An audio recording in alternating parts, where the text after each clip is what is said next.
a great pleasure to be in Korea. It's the first time I've ever been here, and I think the fact that you've got some 800 coaches from all over Korea to come to your annual conference, terrific. I think that's wonderful. As I said, it's a pleasure to be here with you. 하늘에서 코치들의 여기 함께 보여주셨는데요. 이 자리에 오신 것을 환영하고 제가 이 자리에 선택된 것을 영광으로 생각합니다. Okay, I was asked to give some ideas, to give some thought to the European Championships of 2008, which I'm sure you've all seen, you've just been looking at the photographs and the pictures. But I thought as well as doing that, what I would also try and do would be just to let you know what's changing in European football. 유로 2008에 대해서 제 전문가적 의견을 내게달라고 얘기했습니다. 제가 풋볼의 현재 추세가 어떻게 변화하고 있는가에 대해서 유로 2008을 통계적 자료를 통해서 여러분들께 설명드리겠다 합니다. As well as pointing out certain shifts, tactical and technical shifts that are taking place in European football, in the Spanish league, the Italian league, the German league, and the English league. Then we'll start to have a look at these various aspects of the European Championships. We'll have a look at possession, some facts on possession. We'll have a look at the importance of counter-attacking, goal scoring, crossing the ball, and we'll try and work our way through that in the space of the next hour and 15 minutes. 그래서 앞으로 90분 동안에 걸쳐서 유로파 그리고 유럽 각국의 리그들의 동향과 추세가 어떻게 되는 거입니다. 골 점유율이라든가 역습, 스코어링, 크로싱, 여러 가지 트렌드에서 만들어서 여러 가지 요소에 대해서 설명을 드리겠습니다. Changes are taking place athletically, physically, technically, tactically. The game is evolving and shifting virtually every day. 기술 전술, 기술 전술, 체력, 요건 여러 가지 요소들이 급격한 변화를 겪고 있다라고 말씀드릴 수 있습니다. In the last 18 years, I've taken the last 18 years because the Premiership started in 1991-92, which is roughly 18 years. Significant changes have taken place athletically for the demands of the game. 그래서 여러 가지 요소 면에서 지난 18년 동안에 프리미어리그가 시작이 된 것이 1991년입니다. 이후로 지금까지 많은 변화를 겪어왔다라고 할 수 있는데요. Players in the Premiership, presumably in the Spanish league, the Italian league, and the German leagues, they are covering more distances. Every position that's played on the field is now having to cover more distance, and more importantly, they are increasing the distances at which they cover at speed. 네, 여러 각국의 리그가 있기 때문에 이 리그에서 공통적으로 지난 10여 년간 보여주는 사실은 플레이어들이 커버해야 되는 거리가 늘어나고 있고 그 거리들을 커버해야 되는 속도까지 함께 늘어나고 있다. 지구력과 스피드 둘 다 더 요구된다라는 사실입니다. Both the distances that are covered by centre backs, full backs, midfield players, forward players, and the speed at which they cover those distances has increased 50% since 1965.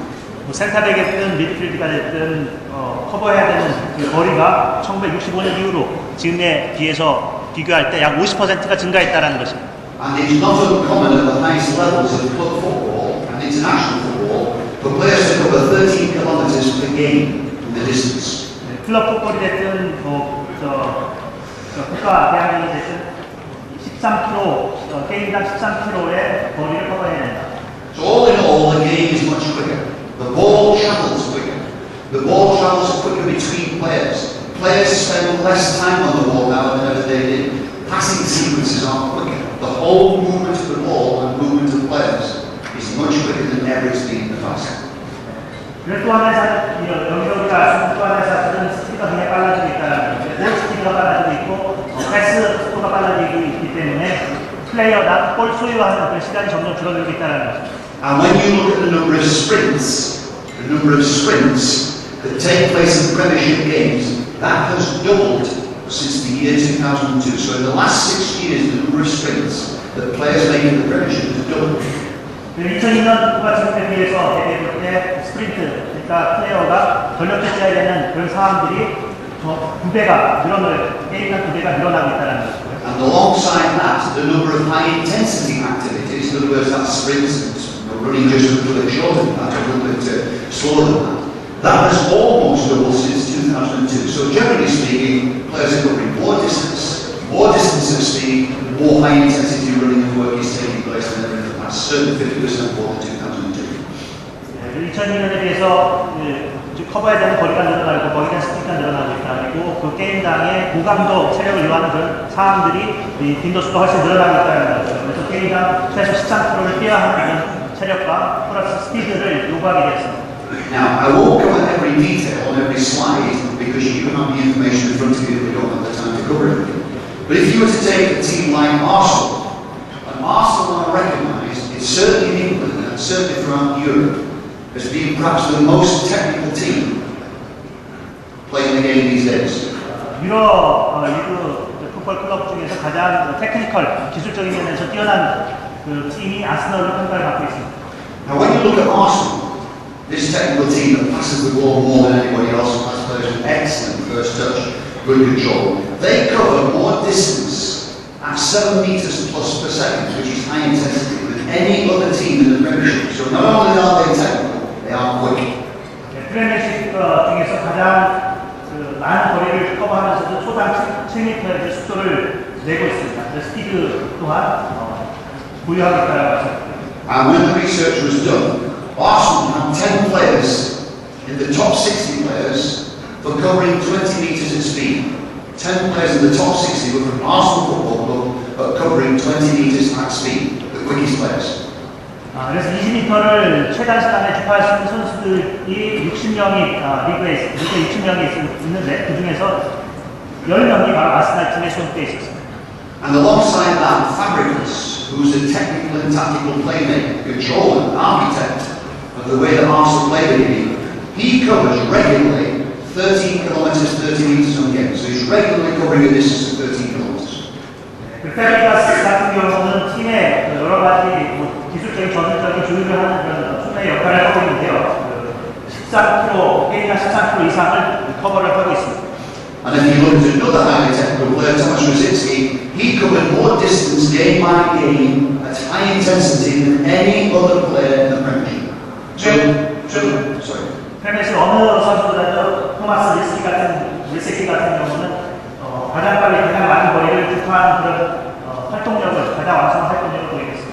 The big point I'm trying to make is that the technical team, which is Arsenal, cover more distance than most teams, cover more distance at speed than most teams, and have the quickest players in the Premiership, largely. 프리미어십 클럽 중에서 제가 말씀드린 전에는 아스날이 가장 많은 거리를 최단 시간 안에 스피드 있게 커버를 하고 그리고 그러한 빠른 선수들이 가장 많이 포진되어 있는 팀이 바로 아스날이다. What I do think will happen, and you have the facts in front of you, I do think that all physical attributes will continue to be enhanced. I do think that power and speed in the future will be major attributes. 그래서 체력과 스피드 모든 것이 점점 더 고강도 체력과 스피드가 요구된다는 것이 앞으로 미래의 축구에 있어서 가장 중요한 키포인트가 될 것이다. Players will have to, they'll literally have to sustain a higher work capacity and intensity longer. So the future of football is going to be quicker, more high intensity, more sustained speed endurance than ever in the past, which has massive implications for us as coaches.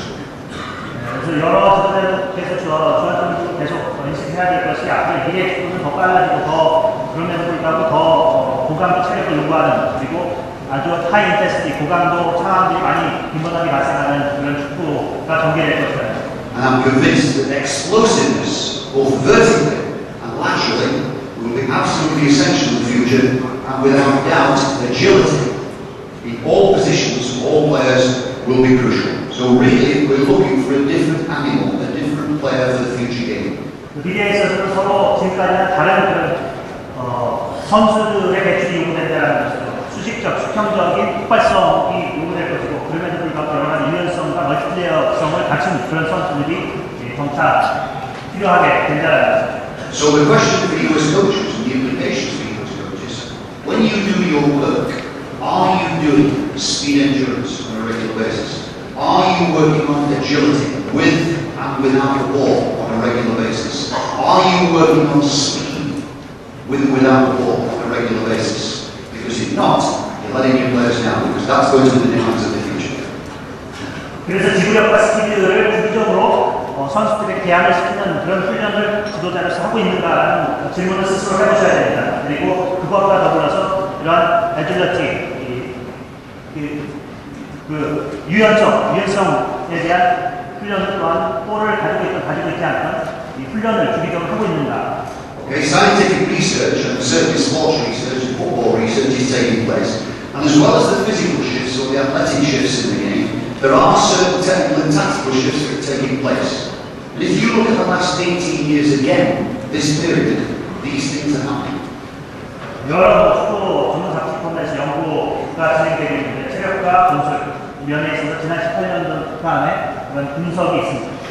More teams are making more passes in the sense that they keep possession more. More teams, therefore, have more passing and receiving situations than ever in the past. More goals are being scored from longer passing sequences. I'll show you some figures of that in a moment. 90년대 2008 쭉 주기적으로 볼 때 점차 늘어나고 있는 것이 하나가 있다라면은 바로 패스가 점점 빨라지고 있고 볼 점유율이 늘어나고 있으면서 볼을 소유하기보다는 바로 원터치 패스식으로 빠른 패스를 통한 볼 소유율이 높아지고 있다는 것입니다. And not only are longer passing sequences taking place, as well as those longer passing sequences, more passes now at the highest level of the game are being played below head height. So the aerial game that used to be the case in the past with many teams has been supplanted now with a replaced by a more technical game where there are more passes played quickly on the grass.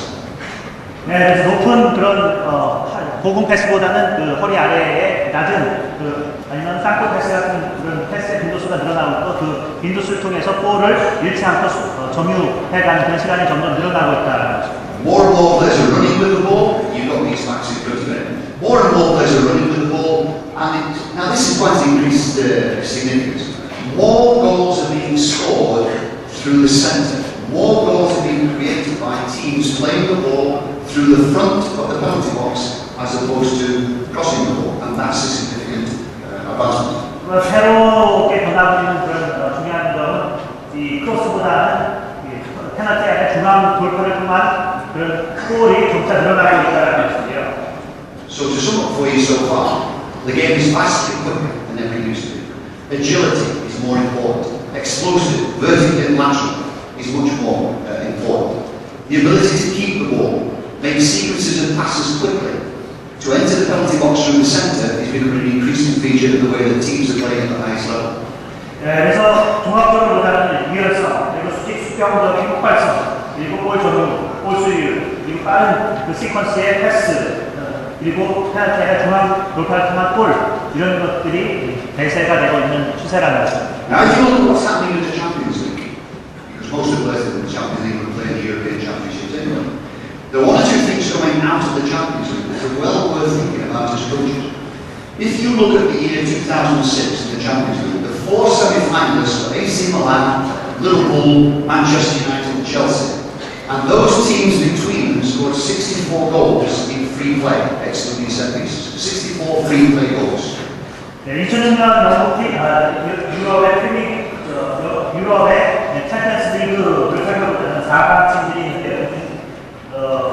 4강 팀들이 세트플레이가 아닌 윈플레이 상황에서 전체 64개의 골을 득점을 했습니다. Now what's beginning to happen at the highest level of the Champions League, or certainly happened this year, was that more teams are scoring goals having made more passes. It used to be the case that the majority of goals, almost the 80% mark, were scored when teams made 3 or less passes. What's happened in the Champions League is that now more goals are scored from longer passing sequences, and Manchester United has scored nearly half their goals from moves including 5 or more passes. Chelsea scored half their goals from moves involving 5 or more passes, and so did AC Milan. So the ability to keep possession and create a goal is an increasing feature of the teams playing at the highest level, certainly in the European Champions League. 패스 시퀀스가 얼마나 중요한가라는 것은 골 득점 이 분석에서도 나올 수가 있습니다. 평균 골이 바로 4.6번의 패스를 통해서 이루어졌고요. 그전에는 대다수가 3번 이하의 그런 패스를 통해서 골이 이루어졌더니 이제 점점 골을 빠른 패스를 통해서 골을 점유해 나가는 그런 시간이 늘어나고 있고 그것을 통해서 골 득점이 점차 늘어나고 있다는 것입니다. Now, a further factor to look at in these 64 goals, which again is significantly important for coaches, is to say this: of those 64 goals that were scored by those 4 teams in the European Champions League, almost 70% of those goals were scored by passing sequences involving 1 and 2 touch only. And when you look at it, Manchester United, nearly half of all the possessions in the build-up to goal scoring by Manchester United were 1 touch. So the passing movement that created the goal for Manchester United and these other teams were sequences of 1 touch passes and 2 touch passes. 유럽편 챔피언스리그 2006년 64개의 4강골을 분석해 놓았고요. 40%의 골이 원터치, 투터치에서 투터치 패스에 일어났습니다. 내년 같은 경우는 골을 넣기 위한 빌드업을 해 나가는 과정에서 50% 이상이 바로 원터치에 의한 원터치 패스에 의한 골로 이어졌다는 거죠. And consequently, the implications for coaching would be if that's going to be the case in the future. Certainly, those players that are being coached as youth players, the coaches would need to spend quite a lot of time on playing 1 and 2 touch football. Now, as well as dribbling and keeping the ball, which is important, 1 and 2 touch passing sequences on the way to the goal would be increasingly important. 그래서 미래의 선수 지도자가 쓰는 유소년 때부터 바로 원투 터치에 의한 그런 골 득점력을 키울 필요가 있다는 것입니다. Now, let's move forward onto the European Championships. And there are some details from the European Championships. I'll give you all the facts and figures. But as well as that, let's look behind one or two of the tactical things that are taking place, certainly at the highest levels of football. Just looking at the European Championships in all, 27 nations, only 27 nations in Europe have appeared in the European Championships. And only 12 countries have been tested the final match. And the most successful team, or country, in the European Championships over the years has been Germany. Germany have won the European Championships final tournament appearances 10. Russia 9, Holland 8 and Spain. So largely the European Championships are dominated by these major countries here. 유로 2008의 통계자를 가지고 좀 설명드리겠다는 본격적으로 들어가기 전에 배경을 말씀드리면 유럽 2008에 27개국 참가를 했고 12개국만이 결선에 진출했습니다. 독일 같은 경우에 유로 챔피언십에서 10번의 우승, 러시아, 네덜란드, 스페인이 그 뒤를 따르고 있습니다. Now these are just some facts and figures on ball possession match averages. And you can see there that Spain, the eventual winners, on a regular basis, had 53.6% of possession against all their opponents. Germany had less. And it was only Austria and France after the top 8 who didn't qualify for the last 16. So there's beginning to be a relationship between possession and success in the later stages. 볼 포세션, 볼 점유율을 가지고 분석해보면 우승국인 스페인이 53.6%, 독일이 준우승국인 독일이 50%, 그리고 볼 점유율 상위 8개국 중에서 프랑스와 오스트리아만이 16강에 진출을 못했다. 따라서 볼 점유율과 승리팀과의 직접적인 연관성이 있다는 거죠. And if you look at the average number of passes made per team in the European Championships, again, Spain dominated. They kept the ball more, made more passes than any other team. Germany were just a little bit further off down the line here. But you're looking at the average there, the major teams, Spain, Holland, Italy, have the ability to keep possession more than most. And on average, that's the number of possessions that they would have, the number of passes made in the game. Okay. 네, 좋은 성적을 낸 팀들이 골 점유율이 높았습니다. 빠른 패스를 통해서 골 점유율을 높여나갔다. 골 수요 시간을 높여나갔다는 것입니다. 스페인 569, 독일 494이고 네덜란드 200. If we look at Spain, who were the eventual winners in the European Championship, they were superior to all teams in medium-range passes completed. 중거리 패스 성공률에 있어서 우승국인 스페인이 가장 높은 성공률을 기록했습니다. They were superior to all teams in long passes that were completed. 장거리 패스에서도 성공률이 가장 높았습니다. They made more long and medium range passes than any other teams. 중거리와 장거리에 있어서 패스 시도율도 가장 높았고요. And only Greece and Holland were superior to Spain in short range passing completion. So Spain were the best team in terms of possession, in terms of the passes made, the passes completed, short range and medium range passes that were executed, and only those teams, Greece and Holland, were more efficient in making short range passes. 그리스와 네덜란드가 숏패스에서만 좀 더 뛰어났고 중거리와 장거리 패스 시도율과 성공률에서 스페인이 압도적으로 우위에 있었다는 거죠. And looking at the facts and figures, the eventual two that finished up in the final, both Spain and Germany, were the most efficient teams in completing the passes. So possession at the highest level, the ability to retain possession, create from possession, and score from possession, highly significant as proved by the top two teams here. 패스율에서 패스 성공률에서 볼 때 스페인과 독일이 상위 1, 2위를 차지했고 우승 준우승국이 되었습니다. 그래서 정확한 볼 패스를 통한 그러한 골 점유율을 높여나가는 것이 이런 성공과 직결된다. Okay, now this is significant. These are figures from the Premiership, and there's no reason to say that the figures from the Premiership wouldn't be vastly different from the other major leagues in Europe, and certainly the European Championships. And the scientific research on the Premiership came up with a point here. If you dominate possession in games, you reduce the chance of defeat to the 80% mark. In other words, you've got an 80% chance of not losing games if you dominate possession. 네, 뭐 유로 2008이나 아니면 프리미어십이나 큰 차이가 없다라고 하는데요. 만약에 골 점유에 있어서 이런 우위를 점할 수 있다면 지지 않을 확률 80%다. 그러니까 이기진 않더라도 최소한 지지 않을 확률은 80%를 일단 보장받는다는 거죠. Now 52% over half the teams that dominate possession win their games, and there'll also be around about 20-30% where they draw those games. Only teams that have lesser possessions win on a 20% average. So if you dominate possession, you reduce the chances of losing games to virtually 20%. 예, 그래서 52% 볼 점유 우위를 보인 팀 중에 52%가 승리할 확률이 있었고요. 그리고 볼 점유율이 높지 않았으면서 이길 확률은 28%밖에 되지 않았습니다. Again, implications for coaches: keep the ball moving quickly. Okay. 지도자들이 말씀드릴 수 있는 것은 빠르게 움직이면서 패스로 연결시키는 와중에 골을 계속 수유해 나가라. Just looking very quickly at goal scoring. There's the teams.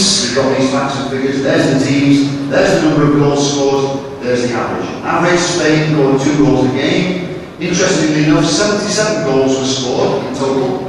61 of those were from free play, and 16%, which is roughly 20% were scored from set pieces. 네, 여기 골 득점률이 평균 득점 골수가 나오고요. 전체 77개 중에서 16개가 세트플레이, 나머지가 61개가 인플레이 상황에서 나왔습니다. Now behind those figures would be this. When you look at the total strikes at goal, Spain on average had 19 shots at goal per game. Now that's a massive figure, the highest levels of European football. 19 shots on average per game at goal from Spain, which is a massive figure. 유로 2008의 우승국 스페인 같은 경우 슈팅 수가 어떻게 되느냐? 슈팅 수 또한 가장 높은 게임당 19.5를 기록했습니다. Only Holland has an equivalent number of shots per game to Spain. And they again have 19 shots on average per game. And when you look at that per game, 19 shots is quite a good total. 게임당 19.5 동일한 기록을 했는데요. 19.5번의 슈팅이라는 것은 상당히 놀라운 높은 수치죠. Now behind those facts and figures, which are useful statistics, let's have a little closer look at what's behind the goal scoring. Now let's have a look at when. 25 goals were scored in the first half, 48 goals scored in the second half. That's not an unusual figure. That's almost twice the number of goals were scored in the second half than the first. 네, 전반전에 25골, 후반전에 48골이 나왔습니다. Interestingly, we were talking about Manchester United, Chelsea, AC Milan and Liverpool playing 1- and 2-touch passes on their way to scoring the goal. 8 out of 10 goals were scored using one-touch only. Significant again for coaches developing shooting practice. One-touch finishing. 맨유가 될 때, AC 밀란이 될 때, 리버풀이 지금 원터치 패스의 중요성이 점점 더 강조되고 있는데요. 전체 골의 80%가 원터치 패스에 의해서 나왔습니다. Now here's an interesting figure. Here's an interesting figure for coaches in terms of managing the game. Only 22% of goals were scored by teams when they were losing, which has massive implications tactically in the sense that you say to teams, score the first goal, you've got a massive chance of winning the game. That's been proven in the European Championships. Only 2 out of 10 goals were scored by teams when they were losing the game. Very difficult to come back if you concede the first goal. 지도자로서 좀 더 주목을 해야 될 대목이 나오는데요. 전체 22%, 그러니까 10골 중에 2골만이 지고 있는 팀이 팀에서 나왔다. 지고 있는 상황에서 골을 넣기가 얼마나 힘든가라는 것을 보여주는 대목입니다. So that first goal, crucially important. 첫 골이 굉장히 점점 더 중요해져 가고 있습니다. And then I've simply said to you, look, again, that the vital importance of that first goal in winning football matches, certainly not losing them. Okay, where were the goals scored? This area here was where 72% of all the goals were scored. Well, 72% from within 12 yards of goal. So tell me this, why do coaches spend all their time working on shooting practice from here? 70%의 골이 12야드, 약 10m 정도 구간인데요. 12야드 내에서 나왔다. 그런데 우리는 보통 슈팅 연습을 대부분 페널티 에리아 밖에서 하는데. As I travel around, I see many coaches working on shooting practice. As I say, the strikes are taken from these areas, and when you look at the facts, 72% of the goals are scored in there. So again, coaches, can you devise scoring practice, shooting practice, where players are finishing in these particular areas under pressure? 예, 슈팅 연습할 때도 그렇기 때문에 슈팅이 가장 많이 나오는 골 득점 에리어에서 슈팅 연습을 해야 되는데 점점 더 이제 골 포스트 가까운 곳에서의 슈팅 연습이 필요해지고 있다는 것을 통계 자료를 통해서 알 수가 있습니다. Now this is nothing new, it's just a reiteration really of the figures that are constant. 90%, 92% of all goals will be scored from inside the penalty box in this central area here. So 92% of all goals will be scored certainly between the 18-yard line and the goal line. So again, why do we practice shooting out here? 90%가 넘는 92%가 바로 페널티 에리아 안에서 나왔다. 페널티 에리아나 거의 그 페널티 인근에서 나왔다는 18야드, 15m 정도의 선에서 모든 골이 나왔다는 거죠. If you look at where goals start from, there's been a significant change over the last 30 years, certainly over the last 20 years. It used to be the case in the 1980s that goals were created or started in the attacking third of the field. And it was to the case of 52% here. Brazil, in the World Cup in 1994, won the ball 55% of the time in the attacking third to score the goals. So it used to be that teams regained possession in the attacking third of the field that led to the goal. 과거와 현재랑 비교를 해보겠습니다. 1980년과 1994년 브라질이 월드컵에서 우승했을 때 골이 공격 일선이죠. 공격 3분의 1선에서 제 점유에서 역습을 했을 때 골이 나왔다. Now what's happened over the years is that defending has got deeper. More and more teams are now regaining possession of the ball in the middle third of the field and the defending third of the field that used to be the case 20 odd years ago. So the situation started to occur where more teams are defending deeper and more counter-attacking is taking place than used to be the case. 그래서 앞으로 현재는 변하고 있는 게 무엇인가? 50%가 바로 저 중원에서 볼을 뺏어서 역습을 해서 골을 넣는 그런 그 결과가 이어졌습니다. 그렇기 때문에 중원과 수비 지역에서의 골 제조나 그를 통한 빠른 스피드 있는 역습을 통한 골이 점점 더 많아지고 있다는 것입니다. Now the European Championships were no different because when you look at the figures there, 43% of the goals were scored from possession, which was regained in the central midfield areas. So again, rather than goals being scored where the team takes possession or wins possession in the attacking third, now again in the European Championships, that number of goals was scored when the ball was won in the middle third and defending third of the field. 이 사실이 유로 2008에서도 증명이 되고 있습니다. 40.9%가 중앙 미드필드에서 골을 뺏어서 골을 넣는, 그래서 역습으로 골을 넣는 그런 데이터적 사실이 있고요. Where the figure used to be 52% of goals scored or started in the attacking third, 55% of goals started in the attacking third. In the European Championships, only 16% of goals started from the attacking third. So again, a massive shift from winning the ball deeper rather than winning the ball early.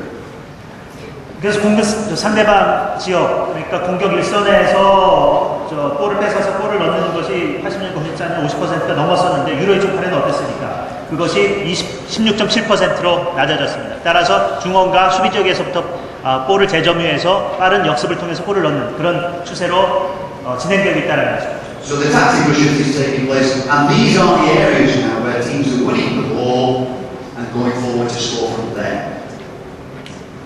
그래서 바로 이 지역, 수비 중원 지역부터 바로 볼을 뺏어서 골을 넣는 그런 장면이 많이 연출되고 있다는 거죠.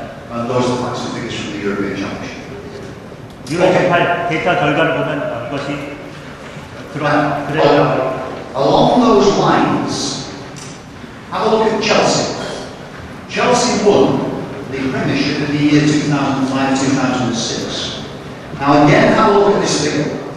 42% of the goals scored by Chelsea came from counter-attacks that started outside the attacking quarter. In other words, they regained the ball in the middle third of the field, the middle quarters of the field, and scored 42% of all the goals from that position, which again is the same trend as we've just been talking about.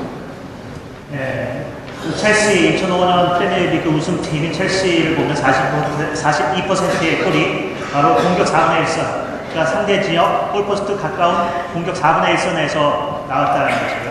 And when they won the ball, nearly 4 out of 10 of those goals that were scored from counter-attacks were scored in under 10 seconds. So they were very quick goals regained in the middle third of the field. 볼을 뺏어서 역습을 통한 골 10초 만에 38%가 나왔습니다. 그러니까 빠른 역습이 중요하다는 것입니다. So the implications for coaches, when you devise practice for counter-attack, start the practice in the middle third of the field, see if your players can score or give them the target of scoring within 10 seconds. And if you remember Manchester United, Liverpool, AC Milan, see if they can play 1 and 2 touch in that 10-second interval from regaining the ball to scoring the goal.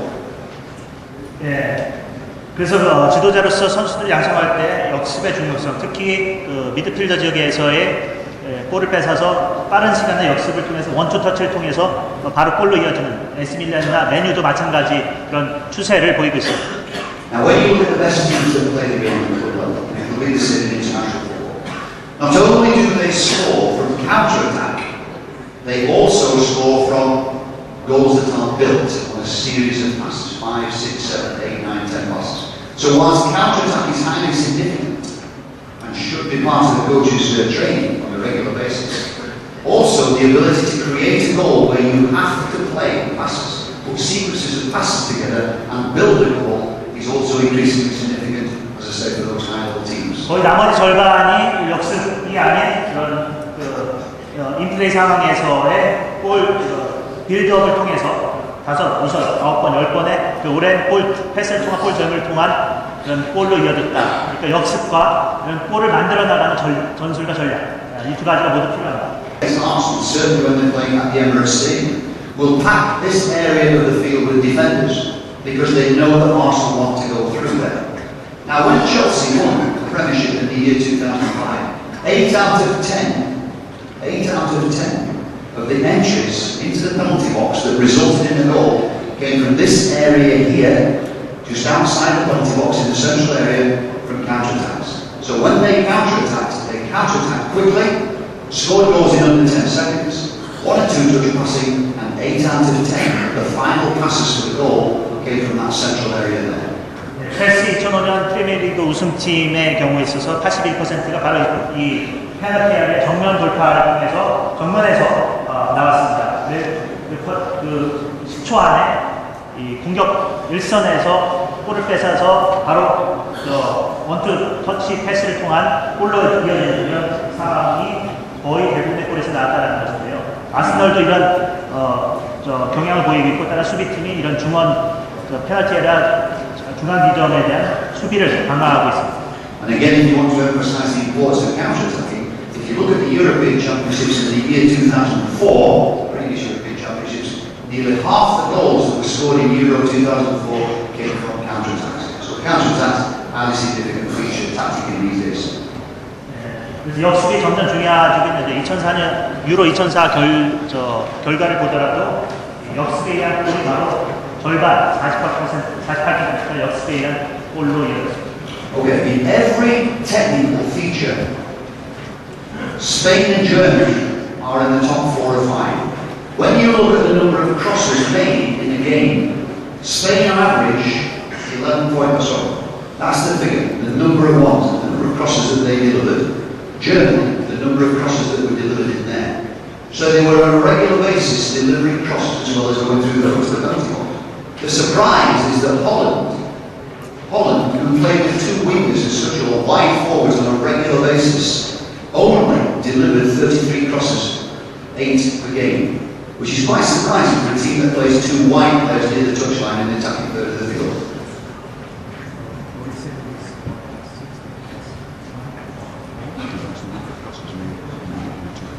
토너먼트에서 크로스 성공률이 바로 스페인, 독일 같은 경우는 뭐 어떤 요소에 기술적인 요소가 됐든지 간에 상위에 포진을 하고 있습니다. 성공적인 크로스 11.3개가 시도돼서 72% 성공률, 네덜란드 경우는 크로스 성공률이 낮았습니다. Okay, when you look at the final pass, if I was to say to you which position on the field of play would deliver the final pass to the goal, I would have thought quite a few people would say, well, the midfield players would do that. Now, you're right, but what is increasingly important now is the influence now that strikers have, not only to score a goal, also to create a goal. Because if you look at the European Championships, it was the striker, particularly the number 9, Torres, Pavlyuchenko, people like that, who along with one of the midfield players created more final passes than any other position. So whilst we work as coaches with strikers on scoring and shooting, how often do you work with them on providing the final pass for the goal?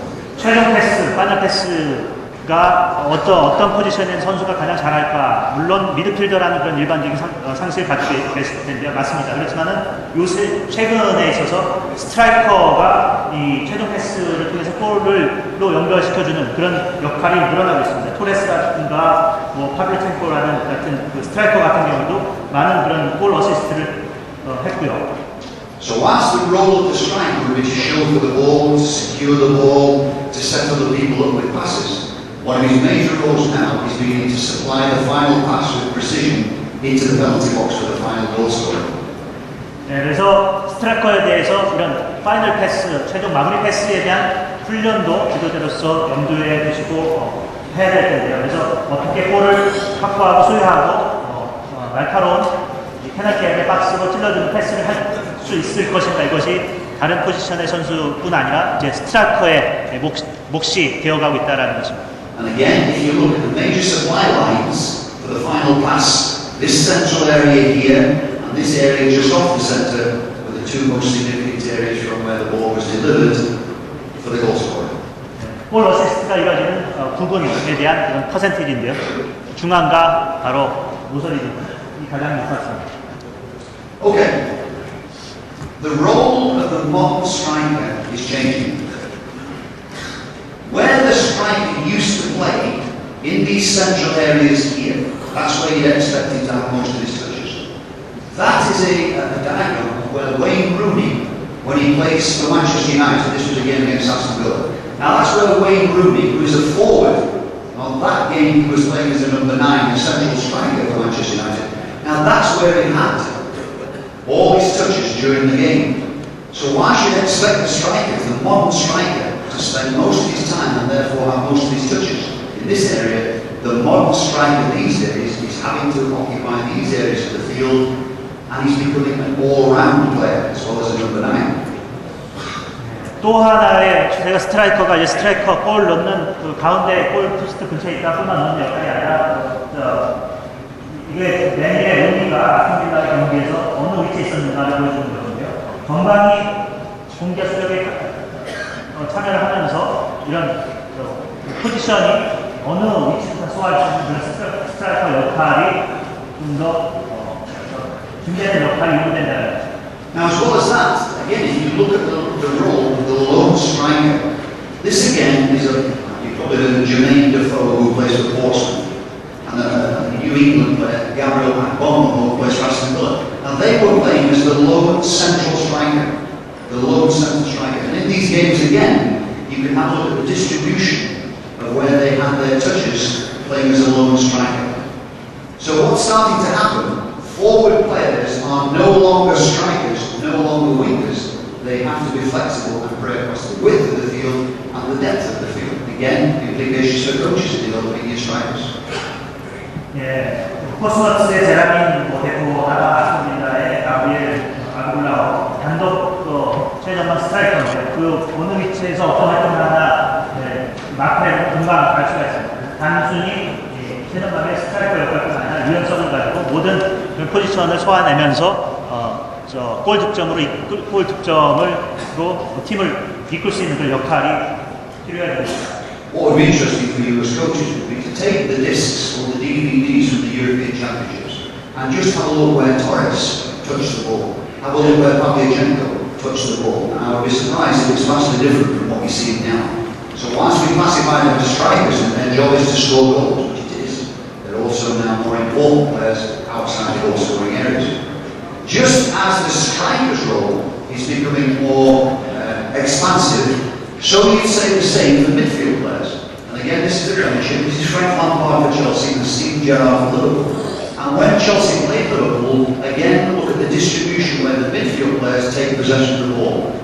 And if you marry this with what's happening with Rooney and what's happening with the central strikers, you can begin to see that teams are less structured. They are more flexible, more mobile now than ever they used to be. More players are required to play in different positions as the game unfolds. 시간이 나시면 유로 2008 비디오를 갖다가 토레스와 파블첸코가 어디서 골을 받는가를 한번 마킹을 한번 해보시면 제 얘기가 금방 사실로 드러날 것 같습니다. 미드필더도 마찬가지인데요. 첼시의 프랭크 람파르드가 리버풀의 스티븐 제라드 같은 경우도 이런 루니의 센트럴 스트라이커뿐만 아니라 미드필드도 또한 유연성을 가진 모든 그 유역에서 다양한 그런 포지션을 소화해낼 수 있는 그런 능력이 요구가 되고 있습니다. Again, the implications for coaches when you work with your players, work on movement, work on interchange of position, as opposed to just formatted football where you play a winger, a central midfield player and two strikers. Those players must interchange if they're going to prepare for modern day football. 리버가 됐든 중앙 미드필드 같은 스트라이커 됐든 서로의 포지션을 바꿔가면서 직접 실전 훈련을 하면서 다른 포지션을 소화할 수 있는 능력도 배양을 시키는 것이 바로 지도자들의 몫이라 하겠습니다. Okay, back to the European Championships, and if you look at many teams played with this lone central striker. For instance, Holland played with Van Nistelrooy as the lone striker. Italy had Luca Toni, Germany had Klose, Sweden had Ibrahimovic, Russia had Pavlyuchenko, Spain had Torres, Portugal, Croatia and Turkey also played with him. Now half the teams that played in the European Championships just played with one central striker and one support striker playing off him. 단독 스트라이커를 활용한 예는 여기도 쭉 나오는데요. 유로 2008에 있어서 절반 정도가 이런 단일 스트라이커를 중앙에 포진시키면서 팀을 운영을 했습니다. And when you look at it, it is an interesting position that's worth thinking about as a coach introducing with your teams. Now when you think, if the number 9, the central striker, starts his positioning behind the two centre-backs, as Van Nistelrooy does, it stretches the back four towards their own goal. It also has the effect, look at this position of the player here, look at his body shape. He's concerned about what's going on behind him whilst he's trying to retain his position in that back four. Now most number 9s would start and play in this area here. The best number 9s in the world, they will start from positions behind or between these two centre-backs, which stretches them towards their defence, which leaves this area for the number 10 or the support striker, the second striker. So give some consideration, if you're going to play with one striker, about teaching him to play just offside as a starting position and then make his runs from there to support the ball or whatever. 이 장면을 보면 재밌는 장면이 나오는데요. 단일 스트라이커가 풀백, 중앙 수비수 상대 뒷편에 있으면서 수비수들이 보면은 앞을 보는 게 아니라 이제 단일 스트라이커의 걱정이 돼가 이쪽을 바라보는 게 나오죠. 그래서 뒤로 풀백들을 갖다 끌어내면서 중앙 공간을 갖다가 우리 세컨 스트라이커나 아니면 뭐 다른 어시스트 스트라이커들의 미드필더, 공격형 미드필더에게 이런 중앙을 열어주는 그런 역할까지 하고 있다는 거죠. So his starting position probably would be on a regular basis offside. And it's not uncommon if you watch Real Madrid to see Van Nistelrooy in an offside position. Henri used to do the same for Arsenal. He would start in an offside position, purely simply to drag defenders closer to their own goal and stretch the field. And of course, if he's behind people, they won't see his movements until the last minute, unless they're due to their body position, which was shown before. So the starting position for the number 9, offside, between the centre-backs, behind the centre-backs, that's where they start. That's the good ones. That's where they operate from. 그래서 여러 가지 스트라이커들의 예를 보자면은 그 중앙 그 상대 수비 포백 앞에 있는 게 아니라 그 뒤에 있으면서 아니면 그 옆에 있으면서 이 사이를 왔다 갔다 하면서 그들의 시야를 흐려놓고 단일 스트라이커 위치가 어디에 있는지 좀 혼란스럽게 만드는 그런 역할을 해주고 있다는 거죠. Talked about attacking centrally as opposed to attacking down the flanks. And this area here we've talked about. We said that Chelsea entered the penalty box 8 out of 10 counter-attacks from that position. If you look at the World Cup in 2002, this was the most important area for the final pass for the goal to be scored. If you go further back, it's always been an interesting area.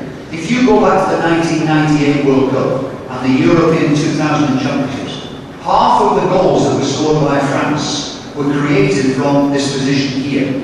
So more and more teams are giving consideration to attacking centrally and getting into that area for the final pass. 아까 첼시가 프리미어리그 우승을 할 때 페널티 중앙에서 80%의 골을 넣었다라고 말씀드렸는데요. 월드컵 2002년에 있어서도 이 부분은 가장 중요한 부위가 되었고 98년이라든가 유로 2000에서 프랑스가 50%의 골을 바로 이 페널티 에리아 중앙 부분에서 어시스트를 통해서 최종 어시스트 패스를 통해서 이뤄냈습니다. Another interesting tactical change is taking place. If you look at Argentina's under-20 World Cup team that played in Canada, they will do the same as I'm going to illustrate to you here. If you look at Barcelona last year, they would do the same as I'm going to illustrate to you here. If you look at Tottenham last year, on a regular basis, Tottenham would push both their wingers into the centre of the field. Malrank would go central, Lennon would go central. Keane would drop off the front, just leaving Berbatov as the central striker. Inside that central area there would be 5 players, Lennon, Keane, Zagora, Jenas, Malrank. And they would attempt to play through you by outnumbering you in that area. And that's where they would start to play these central passes in behind the opposition. 예, 전술적인 변화를 한번 살펴보면은 아르헨티나가 있고 작년 바르셀로나가 있고 토트넘도 마찬가지인데 토트넘의 예를 보자면은 중앙 미드필드 지역에 선수를 다수 포진하면서 중앙에서의 볼 장악력을 늘려나간다는 거죠. 그래서 수적인 압도적 우위를 통해서 볼을 뺏고 바로 역습으로 패스를 통해서 이어지는 그런 전술이 많이 펼쳐지고 있다는 거죠. So just as this central area is crucial for counter-attacking play, it's becoming more crucial now for build-up play. And you would know him very well. Tottenham, when they crowded the central midfield and played you there, they would leave the attacking play to your Korean player Lee, and on the other side they would have Chimbonda. Now, not only did Tottenham do that, and Argentina do that, and Barcelona do that, in the European Championships, Spain did the same thing. They would overcrowd it, like they would crowd this area with players. Iniesta would come in, Senna, Xavi, Silva, Fiat would be in there, and they would outnumber you and try and play through you. And if you think of the goal that Spain scored against Germany, it was supplied from this area for Torres in that position to go through. So putting numbers in the central part of the field, playing quick 1 and 2 touch football in there, and supplying the number 9 or central delivery to the penalty area is becoming increasingly common, and the width was supplied by the fullbacks Ramos and Capdevila. That's part of Spain's tactics. 유로 2008에서 승리한 스페인도 마찬가지였습니다. 중앙에서의 그런 수적 우위를 통한 골 장악력을 늘려나가고 중앙으로 패스, 토레스 같은 그 스트라이커한테 패스를 통해서 역습을 통한 골을 중앙에서 골로 이어지는 경우가 많았고요. 또 양쪽의 윙이 전방으로 달려가서 뺏은 골을 받고 다시 골 어시스트로 이어지는 그런 상황이 많이 연출이 되었습니다. So as well as attacking centrally through counter-attacks, attacking centrally in build-up play is becoming increasingly obvious. 중앙에서의 플레이, 골 득점수가 늘어나는 거 포함해서 골을 어떻게 만들어 나갈 것인가 이런 중앙의 수적 우위를 통한 장악 그리고 이것을 통한 그런 빌드업, 골을 넣는 최종 순간까지 빌드업 전략 이런 것까지 고려가 돼야 합니다. The role of the modern fullback is changing. The role of the modern fullback is changing. 현대 축구에서의 풀백의 역할 또한 변화하고 있습니다. Fullbacks these days are expected to provide crosses into the penalty box, passes into the penalty box, and to run with the ball into or near to the penalty box. They have to be a second attacking player. If any of you were able to watch Manchester United and Sunderland on Sunday, Sunderland pulled many players back behind the ball, and Ronaldo went inside. I think it was Tevez went inside, and the crosses were provided by Rafael and Evra. Now that's becoming increasingly common. And if you look at the European Championships in 2008, think about the attacking fullbacks. Beswinga from Portugal, Van Bronckhorst from Holland, Lahm from Germany, Sanchez from Russia, Grosso from Italy, Ramos from Spain, and all those players provided crosses and passes into the penalty box on a regular basis. 그리고 그 역할이 무엇인가? 바로 풀백에서의 풀백들이 그 페널티 에어리아 근방으로 패스를 하거나 크로스를 하면서 공격에까지 가담하는 율이 늘어나고 있다는 것인데요. 맨유의 게임을 그제 맨유의 게임을 보면 테베스와 호나우두가 들어가고 라비엘이라든가 에브라가 크로스를 하면서 하는 장면들이 나왔습니다. 2008에서도 많이 나왔습니다. 아까 여러 국가의 풀백들의 그런 역할들에서 중요한 역할한 선수들을 소개를 해드렸고요. The fact that the fullback now gets forward to provide the crosses and passes into the penalty box, that's helped by the number of teams that play wrong-footed. In other words, instead of playing a left-footed player on the left side, they will play a right-footed player on the left side, and vice versa. They'll play a left-footed player on the right-hand side. So if you think of Barcelona, Messi would play on the right-hand side with his left foot. Henri, or when he was there, Ronaldinho, would play with his right foot on the left-hand side, which meant that the fullbacks would go forward. Now the effect of doing that, when you look at the European Championships in 2008, Turkey played with a left footer, a right footer on the left-hand side. Krankjak played for Croatia on one foot. Iniesta, right-footed player wrong side. Van Persie, left-footed player on the right-hand side. Ronaldo for Portugal. Both ways, really, I suppose. Ribery. So all these teams played with players who weren't operating on their natural side. That has the effect where they will drive inside here very quickly and start to thread passes into the penalty box whilst the fullback gives them the width. 그래서 또 하나의 그런 새로운 면들을 한번 지적을 하자면요. 그 오른발잡이를 왼쪽에 포지션 해놓고 왼발잡이를 오른쪽 포지션을 주고 바르셀로나의 메시라든가 그 알리 같은 경우도 마찬가지로 왼발잡이는 오른쪽에 포지션했고 오른발잡이지만 왼쪽에 포지션을 해놨습니다. 그래서 월드컵에서 그런 선수들 좀 소개를 해드렸듯이 이 사이드에서 치고 들어가면서 골로 어시스트를 해줄 수 있는 그런 확률들이 높아지고 있다는 것입니다. So when you think about what we said so far, the game is getting quicker. More passes are being made. More one and two touch passes are being made. More players are expected to play more positions on the field and operate just the same. Wrong-footed players are playing on the wrong side of the pitch. Counter-attacking is very important. All massive implications for us as coaches. 지도자들께서 지금까지 종합적으로 말씀드렸듯이 이제 그리고 패스에 빠른 패스, 원투 터치 패스들이 늘어나 있고 많고 빠른 패스를 통해서 점유율을 확대해 나가고 그리고 왼발잡이 오른쪽에 놓고 단순한 하나의 포지션이 아닌 멀티플레이들의 요구가 증대되고 있고 역습을 통한 골 확률이 높아지고 있고 이런 새로운 추세에 익숙해지고 이런 추세를 훈련해서 반영을 시켜야 한다라고. One of the arts of the coach, no matter what level you're working at, is to be able to forecast the future. If all you're doing is working off the game as it is now, you are being left behind by those coaches who are trying to predict what the game will be like in 10 or 15 years. Now, if you said to me, over the next 5 to 10 years, what's going to happen? I would probably say to you, the goalkeeper will be a fixed position. The two centre-backs may be fixed positions. You may have some form of security in front of the two centre-backs. After that, I foresee that teams will play anywhere. Midfield players will be forwards, forwards will drop in, wide players will come central, central players will go wide. So it could be that you only have 2 or 3 fixed positions on a team. If you look again at the European Championships, there's your back 4. Now this player here, the holding midfield player, has been in a sense made to play in that position because of the shadow striker, the second striker. Many teams that play with a second striker, he operates in this area. And in the European Championships, the number of teams that had a holding midfield player, part of his job was to screen off these passes in here. Now these 3 players could be the fixed players in the future.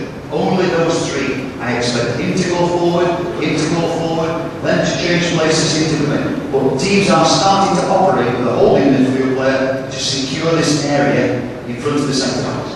And if you look at the European Championships, these teams play with a holding midfield player. Spain, Turkey, the Czech Republic, Portugal, France, Holland had a player that largely operated from that area of the field. 그래서 지도자의 역할을, 최근에 그 지도자들의 역할은 과거, 현재뿐 아니라 앞으로 미래를 예견할 수 있는 능력을 가지고 그에 대비한 선수들을 배양하는 데 있습니다. 그래서 제가 앞으로 5년, 10년 후가 변화가 어떻게 될 것인가 추측을 해달라고 만약에 여러분들이 질문을 하시면은 그 픽스 포지션, 고정 포지션은 아마 골키퍼하고 중앙 수비수 2명, 그리고 그 앞에 1-2명 정도의 수비를 보강할 수 있는 예비 수비 그 정도만 있고 나머지 포지션들은 모두 멀티플레이어가 돼야 된다. 중앙에서 미드필드가 포워드로 갈 수도 있고 그 사이드가 윙어가 아니면 센터로 갈 수도 있고 서로 호환을 하면서 하는 플레이들이 늘어나고 있다는 것입니다. 아까 홀딩 미드필더, 다 수비형 미드필더인데요. 수비형 미드필더의 역할이 이런 4백 앞에 서서 그 공간을 확보하면서 스트라이커의 단독 스트라이커의 말고 어시스트나 아니면 세컨드 스트라이커의 움직임을 보고 그 선수들을 차단하는 그런 역할을 바로 이 수비형 미드필더들이 하게 될 것이다 라는 것인데요. 바로 유로 2008에서 나왔던 그런 수비형 미드필더들에 대한 각 국가별 소개를 해드렸고 그 수비형 미드필더의 역할이 점차 중요해지고 있습니다. Now we'll move very quickly through this section, but the number 4, the holding midfield player, primarily secures this area here. And we've talked about this central area being important for the final passes being made into the penalty box. One of his major jobs is to deflect the play sideways here. So think about what the role of the number 4 entails. He'll join in with the 2 centre-backs. He'll help them to chase the play across the pitch. If one of the centre-backs comes out to the ball, he'll drop in and take his place. He'll also drop in there to take the ball off the goalkeeper as the centre-back split. But I won't spend a long time on this because you've got the diagrams anyway. But really, his role is both attacking and defending, change the play across the pitch, secure the play and change the play in all those different passing directions. He is the security as other midfield players go forward. He's the holding player. And his job is to screen this shadow player. But you have the notes, so we won't spend a long time on it. But it is going to be an increasingly important position. 예, 수비형 미드필더의 그런 중요성에 대해서 제가 계속 강조를 하고 있는데요. 아까 말씀드렸듯이 많은 골들이 바로 페널티 에리어 중간에서 나오기 때문에 그 중간을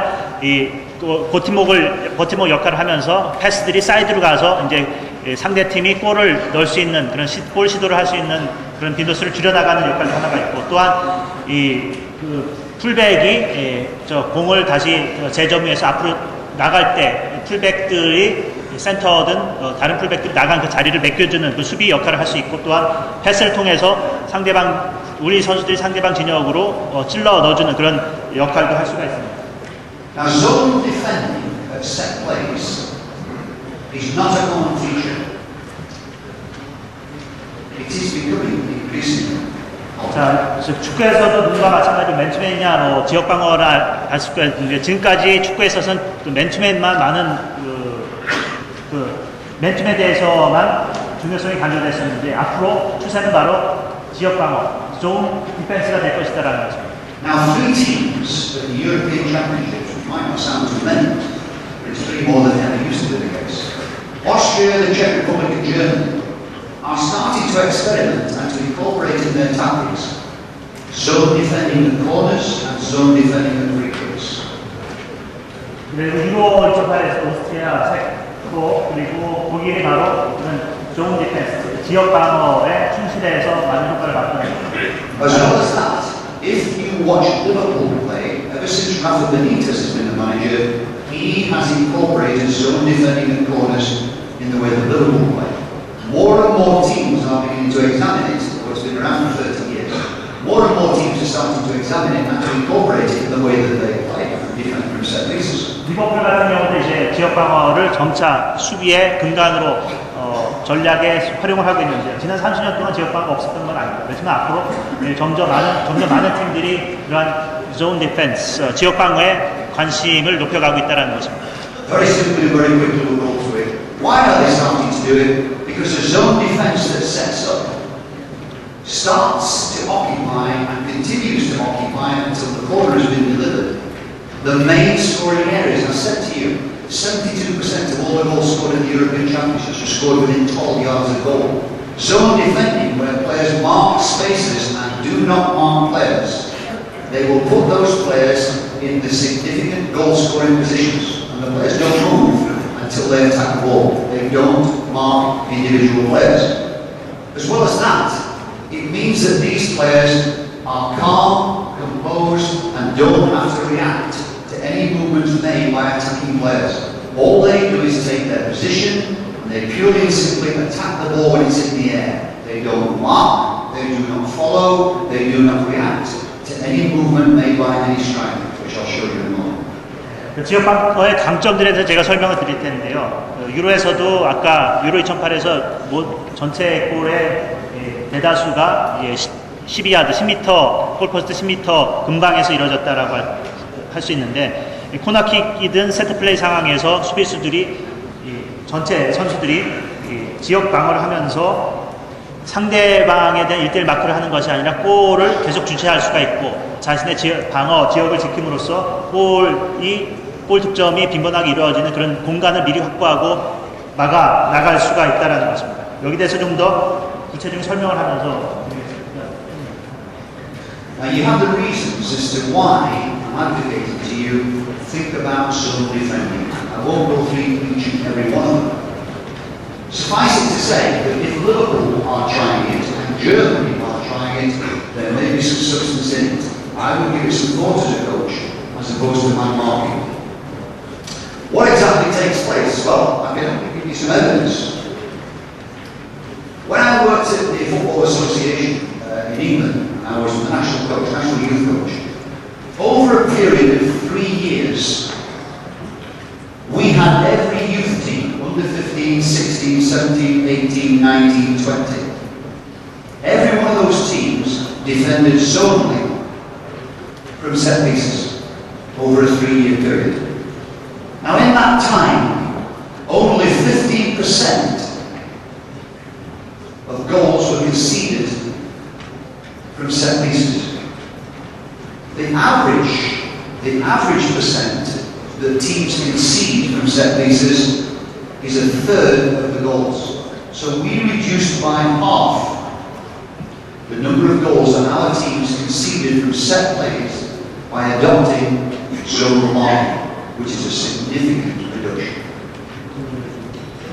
4 teams for 3 years. 9 years was the national coach. It was a 3-year period that we experimented. 그래서 지역방어에 대한 우리가 실질적인 적용을 통해서 나온 결과가 있는데요. 영국, 잉글랜드의 U15부터 20까지 지역방어를 3년 동안 실시를 해봤습니다. 그랬을 때 그 결과가 세트플레이 상황, 코너킥의 세트플레이 상황에서 골을 실점을 한 경우가 15%였습니다. 보통 전반적으로 평균적으로 약 33%, 3분의 1이 골을 세트 플레이가 3번 있으면 한 번은 골을 먹게 되어 있는데 그것을 절반으로 줄일 수 있었다. 그래서 저희들이 실효를 거둘 수 있었다라는 것인데요. 리버풀이나 독일에서 지역 방어를 갖다가 선호하고 이것을 점점 강화해 나가고 있다면은 바로 그 장점에 대한 선호도라든가 그 이유가 있을 것입니다. So over that 3-year period, only 19 goals were conceded from set pieces by all those teams playing all those games. So it was successful for us. 그래서 지역방을 통해서 지난 3년 동안의 실험을 통해서 본 결과는 이들 모든 팀에 있어서 약 19개의 골만을 바로 지역 세트 플레이 상황에서 먹었다라는 것입니다. Now this is the basic structure of a zonal defence for a corner against. And you'll see Liverpool do pretty much the same. Germany have experimented. Austria, the Czech Republic will do pretty much the same. These players do not mark players. They simply take up a position in this major goal scoring area that we talked about. And they wait on the delivery of the ball.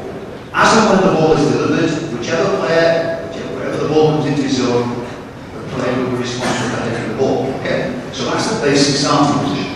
일단 지역방어는 각각의 위치를 갖다 마킹을 하고 그 자리에서 그렇게 크게 움직이지 않습니다. 1대1로 상대방의 선수 움직임을 보고 그것을 마킹하면서 쫓아가거나 하지 않고요. 그 볼이 코너킥 올라올 때 그 볼을 계속 주시를 하면서 그 볼의 움직임에 따라서 자기의 자리를 지키면서 움직이게 되는데 리버풀, 독일, 오스트리아, 체코 이런 국가들도 점차 이런 지역 방어를 구축을 해 나가고 있다. Each player is responsible for the space in front of himself, at a diagonal angle from himself, straight out towards the penalty box and the area in here. So each of the players that take up those positions are all responsible for attacking the ball in the areas indicated. So if I was the number 5, I would have to attack the ball between myself and the 5. I would attack the ball that drops into this area. I would attack the ball that drops into this area here. And likewise for all those positions. Now don't forget, these players here are already occupying the major goal scoring areas and do not react to any movement made by any attacking player at any time. They only react to the ball. 코너킥 올라온 상황에서 각각의 위치를 확보하라고 그 위치에서 서로 약속된 공간들에 대해서만 움직이를 합니다. 다시 말해서 상대방 선수들의 교란하는 움직임, 그것을 따라가는 것이 아니라 자기 지역에 근거해서 볼에 대한 볼이 떨어지는 그런 위치에만 반응을 해서 자기 자리를 확보해서 수비해 나간다는 것. All I ask you as coaches is to consider it. It's been around for 20, 30 years. It's only lately that more and more teams are starting to think about it as an alternative to defending man-to-man. Give us some thought, please. Okay. 네, 이런 지역 방어라는 것이 지난 25년, 30년 동안 이론적으로는 있었지만은 채택이 되지 않았고 그렇지만 최근에 있어서 점점 많은 수의 팀들이 적극적으로 고려를 하고 이것을 채택해 나가고 있다라는 것을 말씀드리고요. 여러분도 한번 신중하게 고려해 볼 필요가 있다라고 생각합니다. Now you might say, well, what if the opposition decide to attack this area here? So in other words, the ball is delivered long. Well, the whole zone will move back 1 yard, which gives the number 5 greater opportunity to go and attack the ball, and the number 8 greater opportunity to attack the ball. 네, 그래서 그러면 그 뒤쪽으로 공간 확보해서 상대 팀이 공격을 하면 어떻게 되는가? 그렇지만은 이 수비수들도 그에 맞춰서 뒤로 1m 이렇게 움직이를 하면서 자기의 움직이는 공간을 최소화하면서 그런 다른 빈 공간들도 볼의 움직임에 따라서 확보해 나갈 수 있다는 것입니다.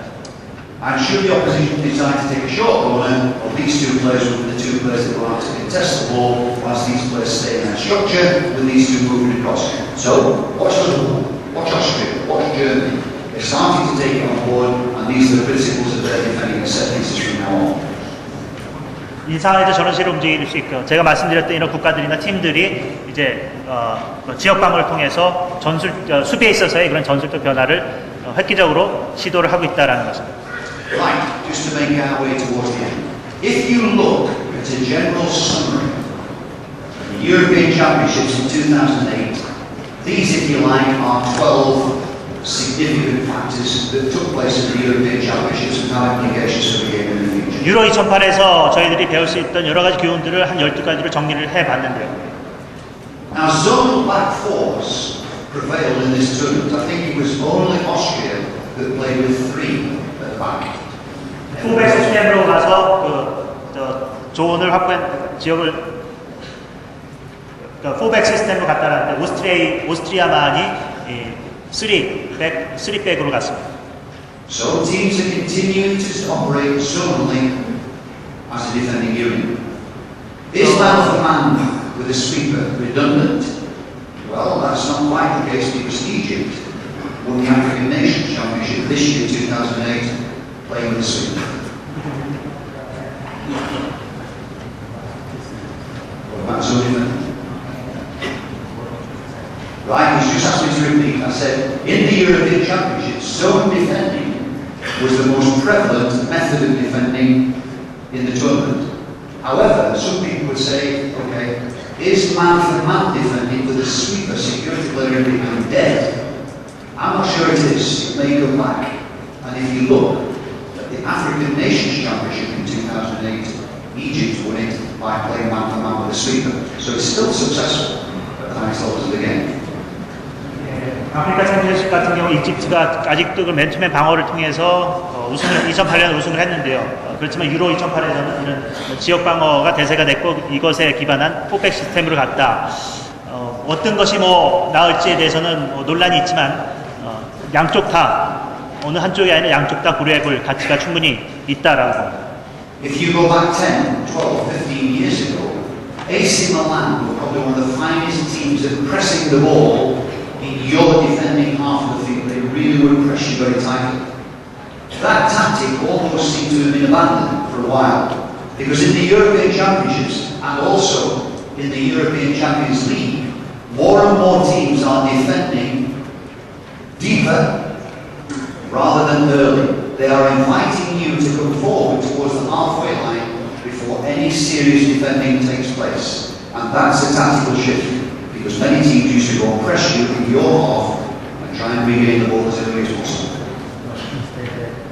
Yeah, and instead nowadays more and more teams are dropping deeper before they'll press the ball. 예, AC 밀란에서 10년, 12년 전에 중원에서 압박을 통해서 먼저 골을 선제 점유해 나가는 그런 전술이 아직까지 계속 이어지고 대세가 되어 왔었는데 이제 수비수들이 자기 진영에서 좀 더 뒤쪽으로 철수해서 벽을 만들고 자기 골포스트 에리아 근방에서의 강력한 수비를 구축해 나가는 그런 추세로 가고 있다라는 것입니다. Now because of that, because teams drop deeper earlier, more teams play out from the back than they used to. What the result of that is that defending teams will position a block of players between the halfway line and their own goal. Sometimes 9, sometimes 10, sometimes 11 between the halfway line and their own goal.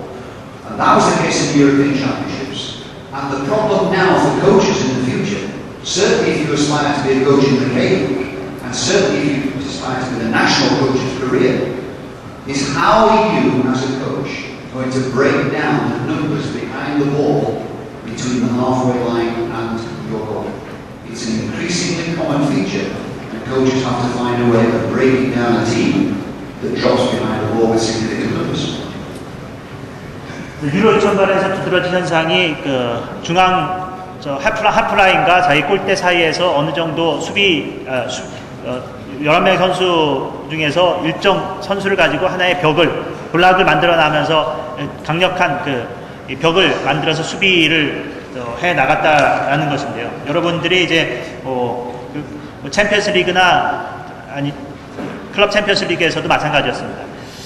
여러분들이 K리그나 아니면 국가대표 코치가 되겠다는 꿈이 계시면은 이제 해프라인과 자기 골대 사이에서의 수비벽을 어떻게 쌓아 나갈 것인가, 이런 어떤 식으로 구성해 나갈 것인가라는 것을 심각하게 한번 고려해 볼 필요가 있습니다. Okay, so very briefly then, if you look at the European Championships again, a lone central striker with a support striker was a tactic employed by half the teams. I don't know what you do in Korea, but certainly in Europe, many teams play with that lone striker and one support striker, and that was the case in half of the teams in the European Championships. As well as that, attacking fullbacks were tactically effective.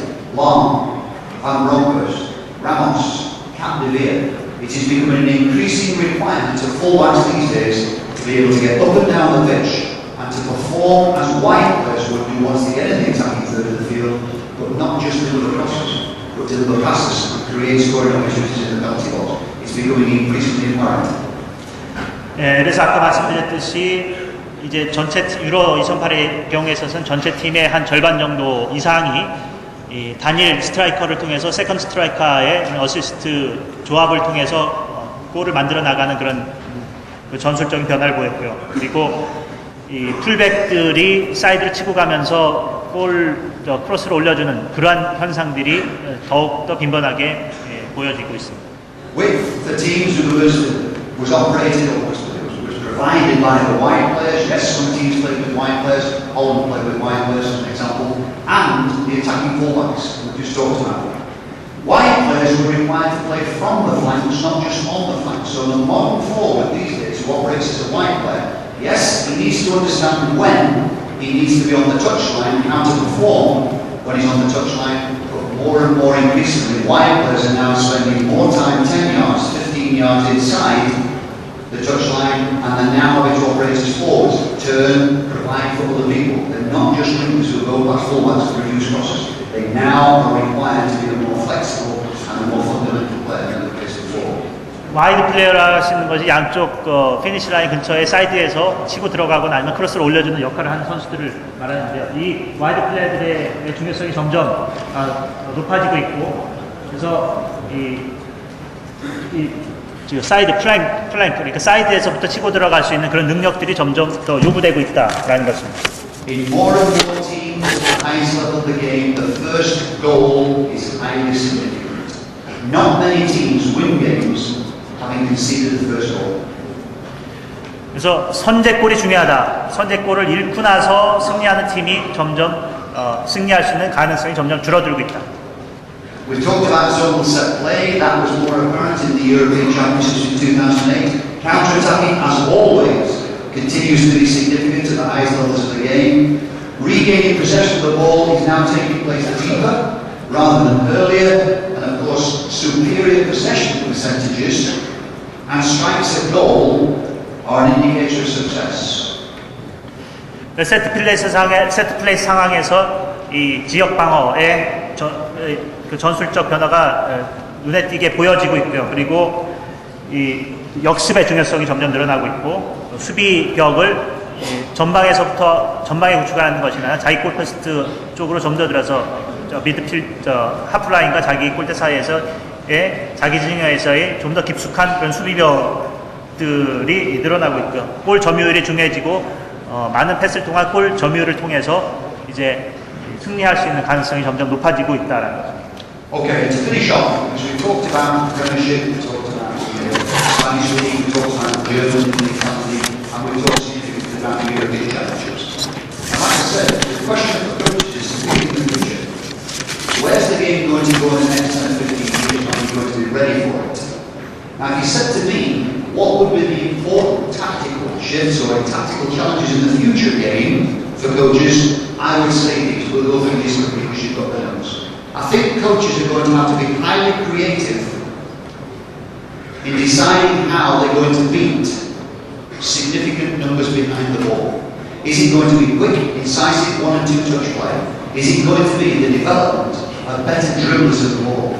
Is it going to be that you have to go around the ball and therefore wingers will come back again?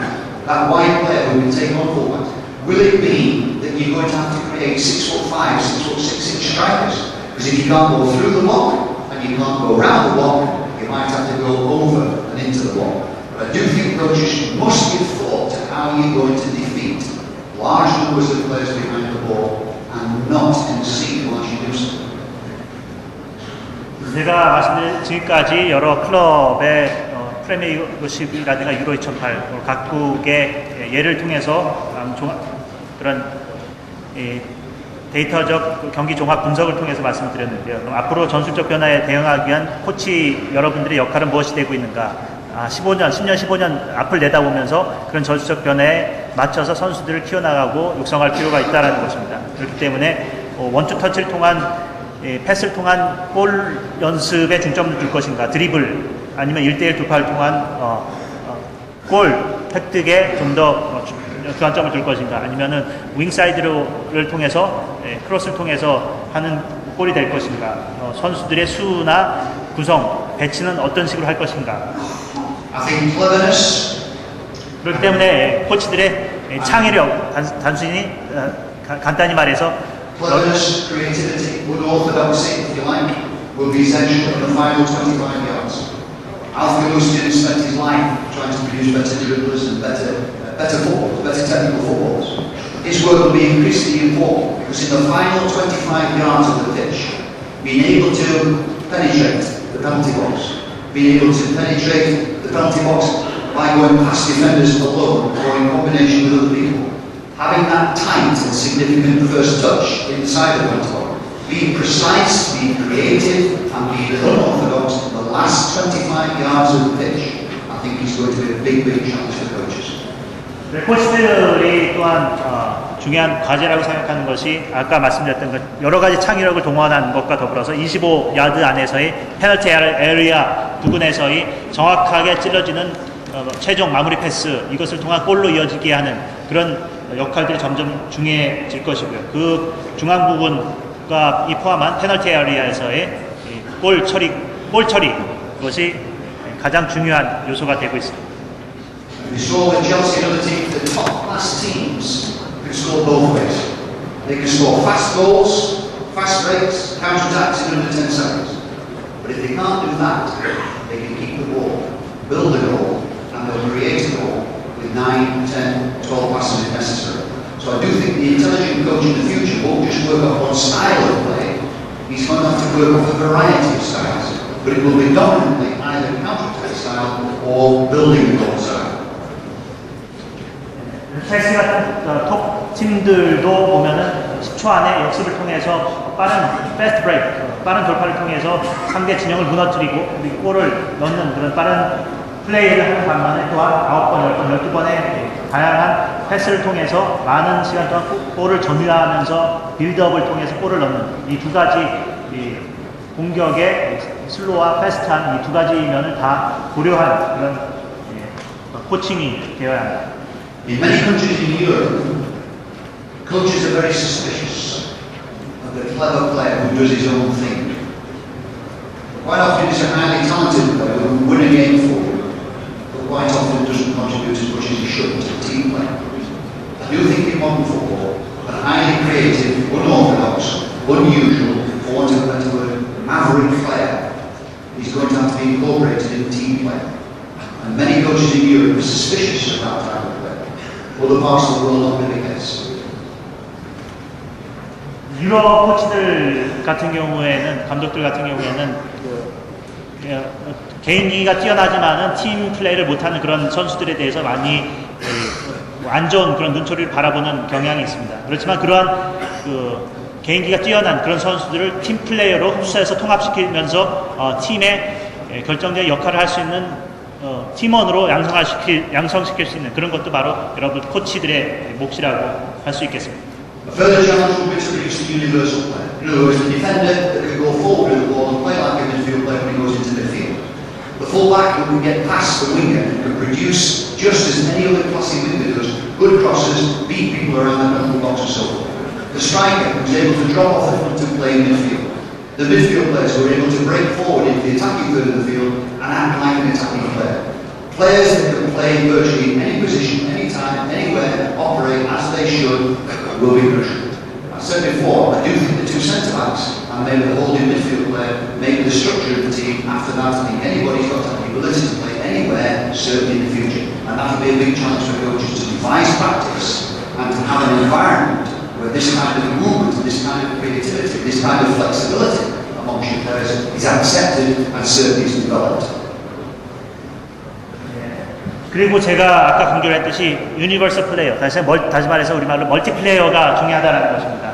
그래서 이 아까 말씀드렸듯이 풀백이 윙어 역할을 해서 크로스를 올릴 수 있는 그런 풀백들이 필요하고요. 또한 스트라이커라도 골만 넣는 것이 아니라 자기가 어시스트를 해서 골을 넣을 수 있는 그런 마무리 패스를 할 수 있는 능력도 필요하고 미드필더가 스트라이커 역할도 해야 되고 또한 이러한 공간이 비었을 때 서로의 위치를 교환해 가면서 다른 그 플레이어들의 포지션까지 소화낼 수 있는 이런 멀티플레이어들의 역할이 점차 중요해지고 있습니다.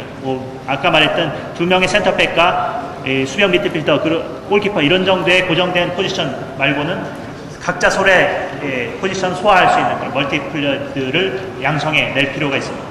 Okay, just to finish off, from the defending point of view, as I shop around, I hardly see any coaches working with players on defending against counter-attacks. If counter-attack is so significant in the scoring of goals, it should be so significant in defending policy.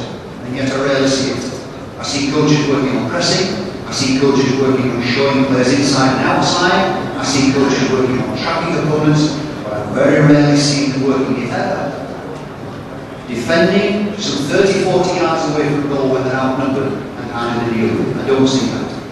As well as that, I do think that teams in the future, as more and more teams become adept at keeping the ball for longer periods, will have to defend for longer periods. And they've got to be comfortable with that, and they have to be certain about that. 그리고 아까 설명드렸듯이 역습을 통한 볼들이 많이 늘어나고 있습니다. 그렇지만 제가 여러 나라에 가서 보지만 코치들이 상대방 역습에 대비한 그런 수비 전술 훈련을 하는 것을 많이 보지를 못했습니다. 그 상대방이 치고 들어오면서 수적으로 수비가 열세 밀릴 때도 있고 여러 가지 다양한 상황에 맞춘 그런 역습에 대비한 수비 전술 훈련이 필요한데 그것이 부족한 것이 상당히 제 개인적으로 안타깝게 생각합니다. 그리고 또한 상대방이 앞으로 추세가 점차 많은 패스를 통해서 볼 점유율을 높여 나가고 있기 때문에 수비수들이 상대방이 오랜 시간 볼을 자기 지역 내에서 보유를 하고 있을 때 이것에 맞춘 그런 수비 전략 강화도 필요하다고 봅니다. And finally, a big challenge for coaches for me will be to move from developing players that will play simply, quickly, early, efficiently. When I've seen Korea play in the past, I've admired the industry, the commitment, the determination, and the simplicity, the fluency, and the efficiency with which they play the simple game. I think the challenge for teams and countries now is to add to that by developing unorthodox, more creative, unusual skills amongst those players, so that where necessary, teams can play simply, quickly, efficiently, but as and when it's absolutely necessary, they have players that can create in an unorthodox and an imaginative manner. And I think that will be a challenge for coaches to work on both those particular facets of the session. 코치가 또한 코치의 역할이 좀 더 어려워지는 그런 이유 중에 하나가 전통적인 그런 전통적으로 요구되는 자질과 앞으로 미래의 그런 창의적이고 비전통적인 그런 요구된 요소들 이 두 가지를 다 선수들에게 배양시킬 수 있어야 한다라는 것입니다. 심플하고 빠르고 효과적이고 이런 전통적인 단순하고 이런 매끄럽고 이런 팀 플레이와 더불어서 선수들 개인이 스스로의 창의력을 발휘해서 또한 상상력과 비전통적인 새로운 기법을 스스로 연마해서 활용할 수 있도록 권장하는 이 두 가지의 밸런스를 통해서 팀을 이끌어 나가는 그런 코치의 역할이 중요해지고 있다. Right, okay, I've finished. You'll say, thank goodness for that, we can go away some tea. Now, you have the information in front of you, and you'll probably gain more from the information by sitting down and just reflecting on what's there and balancing it all out and working out what's important. I thank you for sitting there for 90 minutes, listening to him and listening to me. I do appreciate the fact that you've done that. I appreciate the way that you've committed yourself to doing that. So thank you for that. I'll also thank this gentleman on my left-hand side. I've never worked with him before. He's been absolutely magnificent. I'm sure he's converting what I'm trying to say into perhaps something that you could understand. So Stephen, thank you very much indeed for your expertise.